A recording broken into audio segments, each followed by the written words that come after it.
Hello friends, अस्सलाम वालेकुम and welcome to reality TV. दोस्तों, 7 साल पहले दुबई में एक लड़की को पाकिस्तान से एक फोन आया। फोन पर इसको बताया गया कि इसके वालिद की तबीयत खराब है और ये फौरन पाकिस्तान आ जाए। इस लड़की का नाम सामिया शाहिद था। सामिया की फैमिली का ताल्लुक पाकिस्तान में जेहलम से था। सामिया कहाँ जानती थी कि ये फोन इसको मौत की तरफ खींच रहा है। दोस्तों, सामिया इंग्लैंड में पैदा हुई थी, इंग्लैंड के शहर ब्रेडफोर्ड में। इसके वालिदैन काफ़ी पहले हमारे मुल्क के शहर जेहलम से यूके शिफ्ट हो गए थे।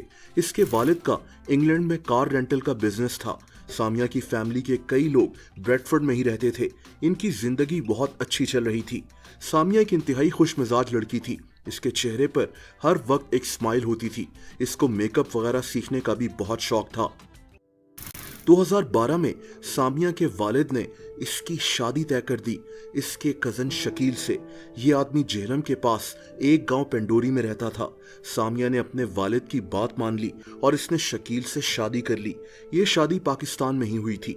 दोस्तों, ये थोड़ा मुश्किल जरूर होता है कि आप एक अलग माहौल में पले बड़े हों और आपकी शादी एक ऐसे इंसान से कर दी जाए जो आपसे बिल्कुल मुख्तलिफ हो। इसका शौहर शकील एक दफा जेल जा चुका था। इसने जमीन के तनाजे पर किसी पर गोली चला दी थी। बहरहाल दोस्तों, ये शादी हो गई, लेकिन सामिया खुश नहीं थी। शादी के 4 महीने तक सामिया अपने शौहर शकील के साथ इसी गांव में रही और इसके बाद ये वापस यूके आ गई। इसके शौहर के इमिग्रेशन पेपर्स तैयार होना शुरू हो गए ताकि ये भी इसके पास यूके आ जाए। लेकिन सामिया अब बहुत बदली हुई थी। ये अपनी दोस्तों को बताती थी कि ये इस शादी से खुश नहीं है और इसके लिए शकील के साथ सारी जिंदगी गुजारना बहुत मुश्किल है। दोस्तों, इस दौरान सामिया की मुलाकात यूके में एक और पाकिस्तानी लड़के से हुई। इसका नाम मुख्तार काजिम था। मुख्तार भी यूके में रहता था, लेकिन ये दुबई में नौकरी करता था। सामिया से इसकी दोस्ती हो गई थी। सामिया ने इसको अपने मुतालिक सब कुछ बता दिया था। दोस्तों, कुछ अरसे के बाद मुख्तार ने सामिया को शादी का प्रपोजल दे दिया, यानी सामिया अपनी शादी शकील से खत्म कर इससे शादी कर ले। सामिया इसकी बात मान गई। 2014 में सामिया ने शकील से तलाक का मुतालबा किया, लेकिन इसने इनकार कर दिया। शकील अभी भी पाकिस्तान में ही था। सामिया ने अब ब्रेडफोर्ड में उलमा से राब्ता किया और इनको बताया कि इसने प्रेशर में आकर ये शादी की है ताकि इस शादी को ख़त्म कर दिया जाए। ब्रेडफोर्ड की उलमा ने शकील से राब्ता किया, लेकिन शकील ने बात करने से इनकार कर दिया और तभी उलमा ने फैसला किया कि ये शादी इनवैलिड हो चुकी है, यानी ख़त्म हो चुकी है। दोस्तों, हमारे दीन में हुक्म है कि किसी की भी ज़बरदस्ती शादी नहीं करवाई जा सकती, ये हराम है। अब अगर एक औरत की ज़बरदस्ती शादी हो गई है तो उस शादी का क्या होगा, इसमें उलमा की मुख्तलिफ राय हैं। क्या तलाक सिर्फ शौहर देगा या फिर वो शादी इनवैलिड हो सकती है, ये एक अलहदा टॉपिक है, इसीलिए मैं इस टॉपिक पर अभी नहीं जाऊंगा। बहरहाल, अब इस कहानी में आगे बढ़ते हैं। सामिया के नज़दीक इसकी शादी इनवैलिड हो चुकी थी, यानी ख़त्म हो चुकी थी, और तभी 2014 में सामिया ने मुख्तार से शादी कर ली। इनकी शादी यूके में रजिस्टर भी हो गई, लेकिन आगे क्या होगा वो शायद सामिया ने कभी सोचा नहीं था। सामिया का पहला शौहर शकील और सामिया की फैमिली शदीद गुस्से में थी। एक दिन तो सामिया पर हमला भी हो गया। ये एक सुनसान सड़क पर चल रही थी जब इस पर कुछ लोगों ने रॉड्स के साथ हमला कर दिया था। इस केस में पुलिस भी इन्वॉल्व हो चुकी थी, लेकिन इसी दौरान सामिया मुख्तार के पास दुबई चली गई। दोस्तों, दूसरी तरफ सामिया की फैमिली ये शादी मानने को तैयार नहीं थी। इनकी नज़र में सामिया अभी भी शकील की बीवी थी और मुख्तार सामिया का शौहर नहीं था। ये सामिया पर प्रेशर डाल रहे थे कि ये वापस आ जाए। सामिया अपने घर को, अपने शहर को, यूके को मिस तो कर रही थी, लेकिन इसको पता था कि ये अभी अपने घर वापस नहीं जा सकती। वक्त गुजरता गया और अब साल था 2016 का। दोस्तों, सामिया की फैमिली और शकील अभी भी शदीद गुस्से में थे। शकील इसको अभी भी कहता था कि ये अपनी शादी ख़त्म कर इसके पास आ जाए, और फिर एक दिन सामिया को एक कॉल मौसूल हुई। यहीं से ये वीडियो शुरू हुई थी। कॉल पर इसको बताया गया कि इसके वालिद पाकिस्तान में हैं और उसकी तबीयत बहुत ख़राब है और ये फ़ौरन पाकिस्तान आ जाए। सामिया जानती थी कि शकील बहुत गुस्से में है और इसके गांव जाना एक रिस्क होगा, लेकिन इसने अपने वालिद के लिए पाकिस्तान जाने का फैसला कर लिया।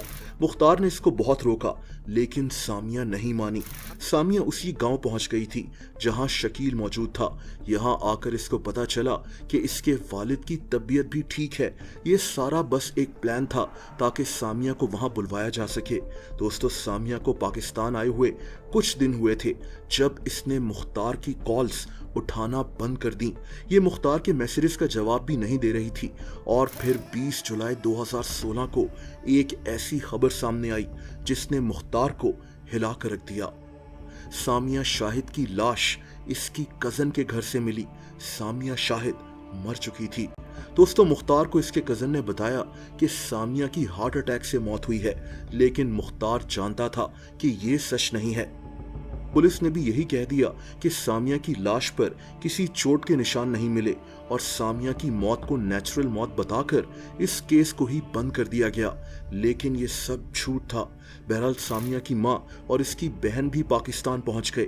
ये खबर पाकिस्तान से यूके तक हर जगह फैल चुकी थी। उधर मुख्तार भी दुबई से पाकिस्तान पहुंच गया। इसने मीडिया को बताया कि कैसे सामिया की जान खतरे में थी और इसको कत्ल किया गया है। और अब पुलिस को भी एहसास हो रहा था कि शायद ये केस कुछ और ही है। दोस्तों, दूसरी तरफ यूके में बेडफोर्ड की मेंबर ऑफ पार्लियामेंट नाज शाह, जो खुद भी एक पाकिस्तानी फैमिली से है, इसने पाकिस्तान की हुकूमत से अपील की कि इस मामले को सही से इन्वेस्टिगेट किया जाए। और जब इस मामले को सही से देखा गया तो सामिया के बाप शाहिद और इसके पहले शौहर शकील को गिरफ्तार कर लिया गया। दोस्तों, फिर जो बात सामने आई वो शॉकिंग थी। सामिया पर शकील प्रेशर डाल रहा था कि ये मुख्तार को छोड़कर इसके पास वापस आ जाए, लेकिन सामिया नहीं मानी। शकील ने इससे इसका पासपोर्ट मांगा, लेकिन सामिया के इनकार पर शकील ने इसका गला दबाकर इसको मार डाला। एक और शॉकिंग बात यह थी कि सामिया का बाप, इसकी माँ और इसकी बहन ये सब कुछ जानते थे। सामिया के बाप ने तो शकील की बकायदा मदद की थी अपनी ही बेटी को कत्ल करने में। इन दोनों को अरेस्ट कर लिया गया था, जबकि सामिया की माँ और इसकी बहन यूके फरार हो गए थे। सामिया के बाप शाहिद की 2018 में लाहौर में ही मौत हो गई थी। ये सिर्फ 52 साल का था। ये उन दिनों अदालत के चक्कर लगा रहा था। शकील ने पुलिस के सामने अपने जुर्म का एतराफ कर लिया था। ये भी कहा गया कि शकील को इस बात का भी गुस्सा था कि ये अब यूके नहीं जा सकता था। सामिया शाहिद के कत्ल को अब 7 साल हो चुके हैं।